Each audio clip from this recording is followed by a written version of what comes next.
Kumusta mga bata? Narito muli si Teacher Eileen para sa isang masayang kwentuhan. Handa na ba kayong makinig? Ang ating kwento ngayon ay may pinamagatang Paano Kumain ng Kulay. Akda ni Mabi David at Carla Ray. Guhit naman ni Yas Doctor ng Adarna Publishing. Alam mo ba ang lasa ng pula? May kiliti kaya ito sa dila? Ang berde ba ay matamis at malamig tulad ng himagas? Ang linamnam ba ng dilaw ay katulad din ng bughaw? Malalaman daw ang lasa ng kulay sa pagkain ng prutas at gulay. Bughaw na ang langit, sa parang ay malalagong damo. Ang lasa ng berde ay lasa ng paglalaro. Masayang madapa kahit may pait ng lupa. Yan ang lasa ng malunggay at madadahong gulay. Ang lasa ng pula ay lasa ng sorpresa. Akala mo'y maasim. Hala, may kakaibang tamis pala. Kamatis!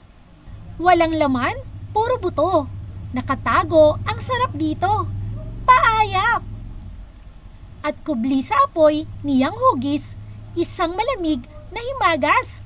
Rosel!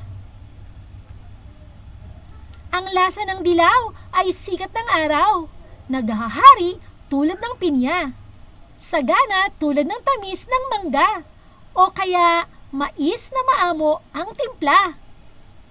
Pag tumindi naman sa katanghalian, para kang saging na ang bilis niyang balatan. Matitikman ng puti sa katas ng buko. Presko tulad ng pahinga. At inuming may yelo. Pero ang itsura mo, urarong bagong gapas, kasing amoy mo na rin. Ang bawang at sibuyas. Ang lasa ng kahel ay gintong dapit hapon. Patapos na ang araw, pauwi na ang mga halimaw. Hala! Wala na ang mga buntot, kuko at sungay na karot. Ang linamnam ng lila ay linamnam ng ginhawa. Sa paparating na dilim at hikab na kasinlalim. Ang mga bata ay nakabaon, kamoteng lingid sa mga unan, kumpol-kumpol na parang duhat, kasama ang mga laruan at kumot. At ang himlay ng mga kulay ay kasinlalim na ng itim.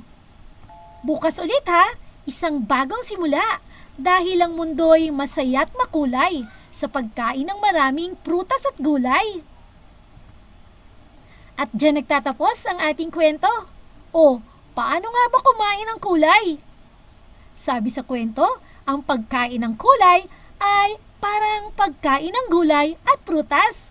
O, kumakain ba kayo ng gulay at prutas? Kumain kayo nito ha, para manatili kang masigla at malakas. Hanggang sa susunod pa nating mga kwento. Paalam! For more educational videos, please do like, share, and subscribe to Teacher Eileen's YouTube channel!